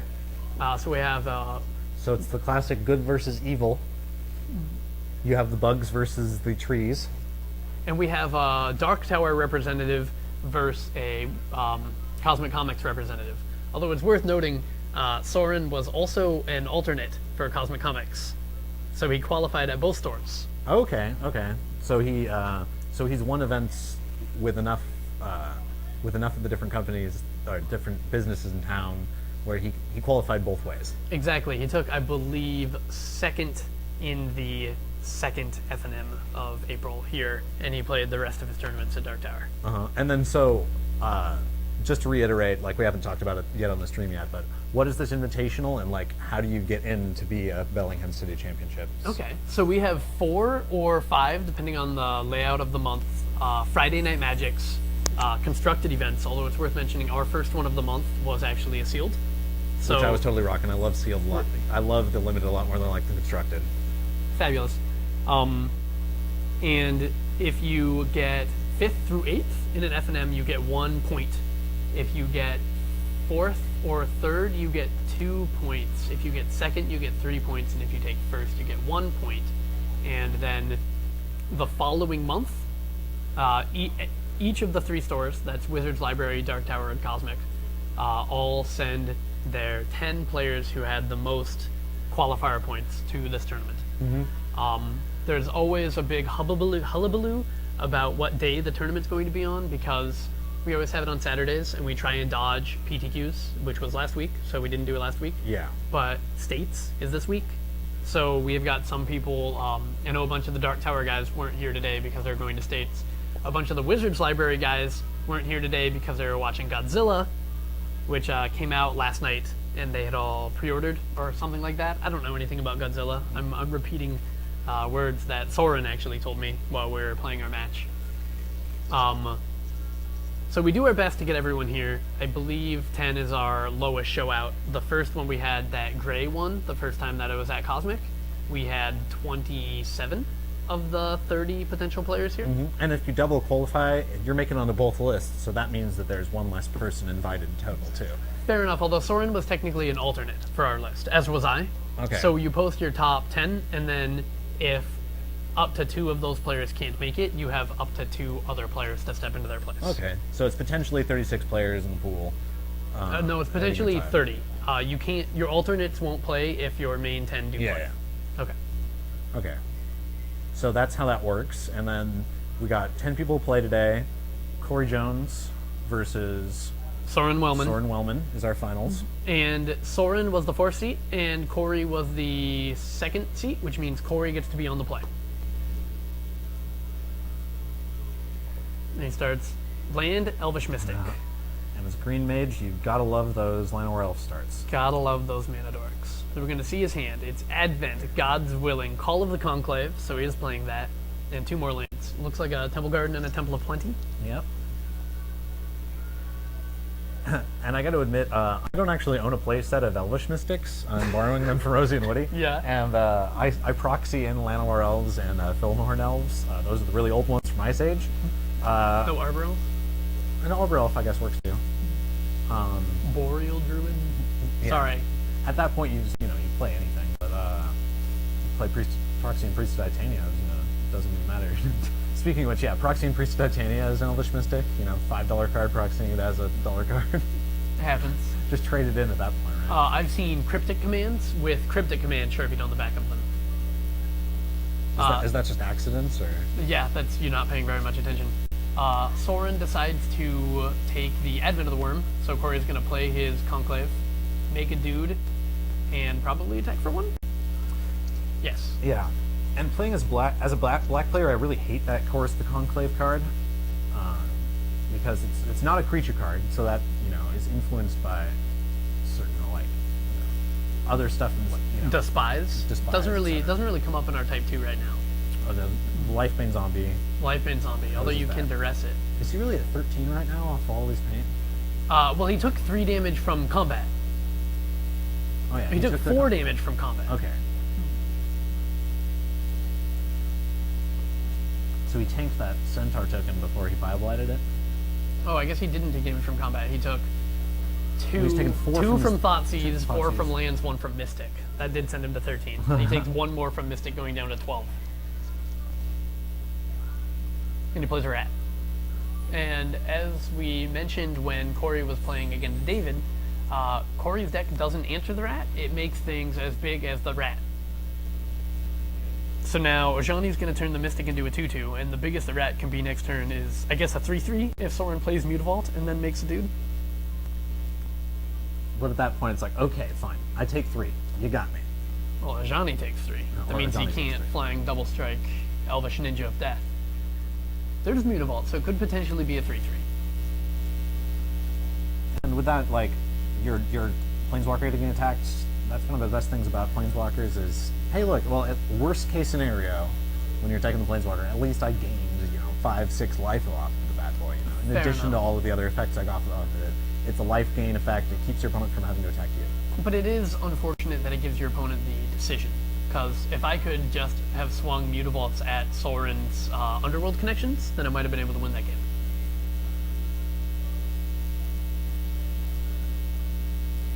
Whose turn is it right now? It And we're looks like it's currently Soren. on Soren's turn. You can kind of tell by the activity, the player whose turn it is generally moving around a little bit more. Unless it's Cory. Cory never moves. Cory's got that poker face. Of course, it's not hard to rock the poker face when you're playing a white-green deck. So there's another pack rat. He animates Mutavault, so he's got the opportunity. That Mutavault actually entered the battlefield this turn, so it will be animated and then it won't swing. So the rat's going to attack for 3. Yeah, and For- then that's slightly better than activating the rat and then playing a Mutavault, because now you have an untapped. Well, I guess it would still be an untapped rat, but you have 1 more mana available. So there's Hunter's Prowess, which is going to turn the Mystic into a 5/5, and then it's going to turn into a 5/5 flying double striker. So the Mystic is going to attack for 10. Hunter's Cory's going to Prowess draw 10 plus a cards. giant. So if Cory didn't have what he needs to win the game, which is, I'm thinking, Selesnya Term and maybe a Phyto Burst, Magic cards. he's got it now. We know he has the God's Willing in his hand. Yeah. Now Just in there's- case. There's a pretty decent chance he has 2. So even if the line is just protect Mystic, make Mystic unblockable, bash, Soren's going to have a real hard time the winning this planes match. play there? Did he play a planes and take that back up into his hand? Yeah, I think Soren said, you already played land this turn. Cory's like, oh, you're right. Okay, I'll discard. What a cheaty face. Discards land, Mystic,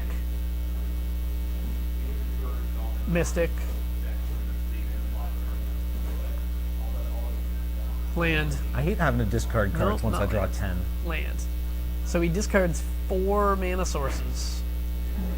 Oh, it looks like he didn't have to discard that last land. Considering how Discard 3 his mana curve tops off at 4, it shouldn't be an issue for him. Hunter's Prowess costs 5. Oh yeah. That's what he needs to win this Without- game, is another Hunter's Prowess, right? I'm thinking about his list from about a month back. He wasn't running any Hunter's Prowess. He was running a little bit more. He was running Fleeceplane Lions back then too. I think he still is. I think he's got 2 voice, 1 Fleeceman, 1 Call of Conquest. Yeah, that Selesnya player gets so many options for their 2-drops, like good options too. You get to choose between Chorus, Voice of Resurgence, and Chorus the Conclave, Voice of Resurgence, and what I mean to say is Call of the Conclave, Voice of Resurgence, and the Fleeceman line. So Soren plays his Temple of Malady, sees a Temple of Mystery on top. That's not what he needs. I saw a Night Veil Spectre in his hand, which he could cast to attempt to block. But I think he sees that Scoop he's face. not going to be the God's Willing, so he scoops him up. Although Mutavault can block no matter what color you give protection from, because as Yes. previously mentioned, Mutavault is colorless but not a creature. Or no, I'm sorry, not an artifact. Colorless, but not an artifact. Yes. Changeling. Although it is a golem. It is a golem. Changeling is a really bizarre mechanic. I've seen someone get eliminated from the top 8 contention of an extended PTQ after an illegal play because his opponent crib swapped his Baneslayer Angel. And they went for it. Baneslayer Angel got exiled and he put a Changeling into play. And like several turns later, they're like, crib swap is a demon and a dragon. Baneslayer Angel has protection from demons and dragons. So Changeling, stupid mechanic. I think all the cards should say what they do and not require that you have extensive knowledge of every card that's ever been printed in order to know the scope of what this card does. Yes, but at the same time, like I really like that interaction of going, okay, my Baneslayer Angel has protection from demons and dragons, so it does something. Like the protection from demons and dragons is actually relevant, you know, for certain cards, and then like having spells be the target of, you know, creature type abilities, I think is open design space, and they haven't gone into it as much as they should have. Yes, we've not seen a lot of tribal. I agree. And and it's kind of disappointing for me when they come out with cards that should be tribal, and then because it's not in the block, and because there's not enough tribal cards in existence, they don't make more tribal cards.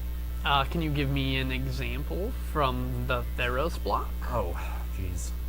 I'm trying to think of better examples. Well, one of my favorite ones is I wish they'd have remade Goblin Grenade into being a goblin. Okay. And they had in Lorwyn they had a throwback to it with it's 4 mana and you sacrifice a goblin and it. You make 2 goblins, Warren weirding? No, there's the Warren weirding, but then there's also it makes an opponent lose 5 life and it's like sacrifice a creature or something. Oh, okay. So it's similar to it, but it's not 1 mana, and it gets to be tribal, which is nice.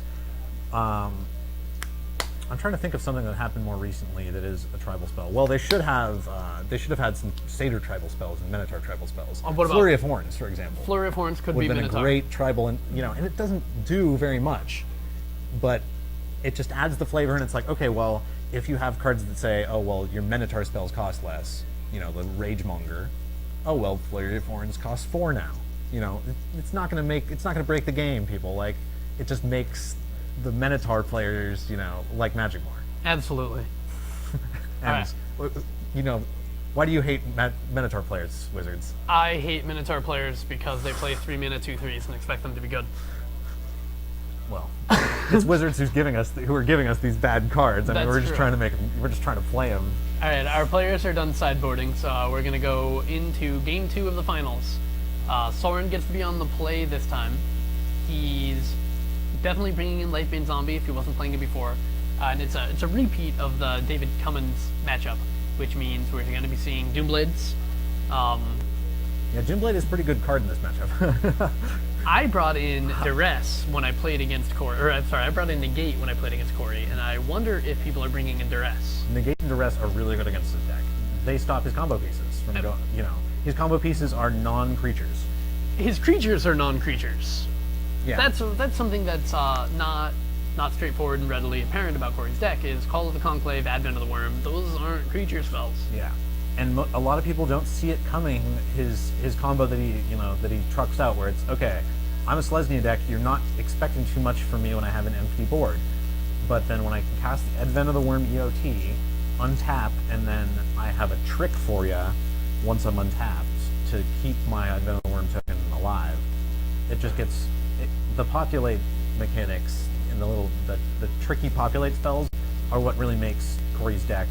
I like that. And his deck falls over. Those sloppy cuts. Sloppy cuts. Soren mulligans down to 6. It looks like 3 temples, a swamp, a Thoughtseize, and I didn't see the last card.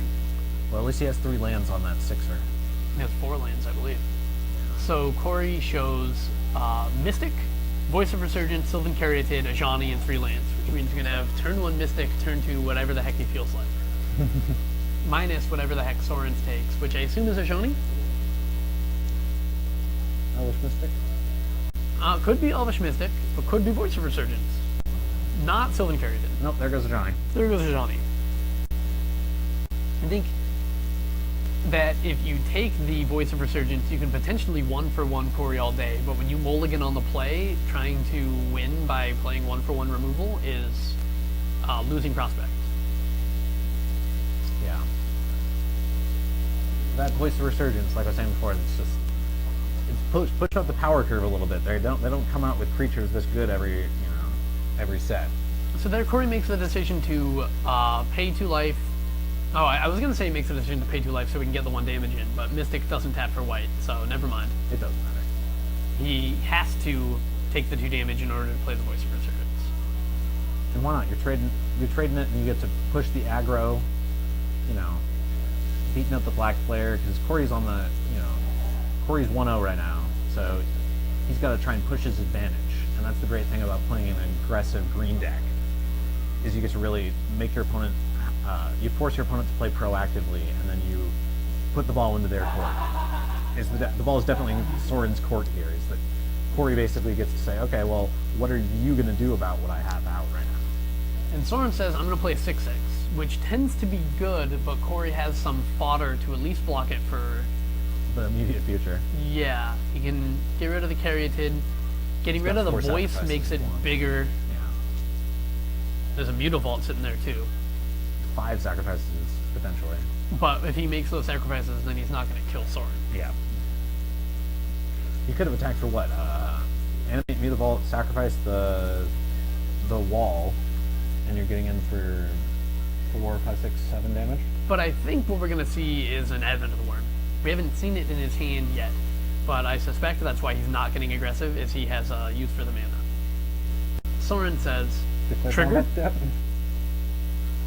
Cory's like, sure. Oh. Why not? I guess Cory sacrifices the Voice because now he has a Populate Outlet. Yep. Plays the breeding pool. Wait, that's not what I meant. I'll make a 7, or I'll make a 6/6 instead. Cory shows a worm, so now we've got 4/4, a 5/5, and some dudes to sack. Did you pre-watch this beforehand? Is this how you can guess how he's going to play everything? I played against Cory today, and every time he had 4 mana, he played an Advent of the Worm. It's pretty reasonable guess with his deck. Of course, once he sacked the Voice, I thought there was a chance he would Brute more defense or something like that. Oh yeah. 3 mana says Witch Stalker. Pumps his guy to a 5/5.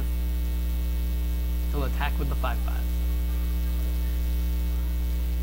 It's a weird compulsion of mine, but I don't like it when they have counters like that on stuff that doesn't actually have counters.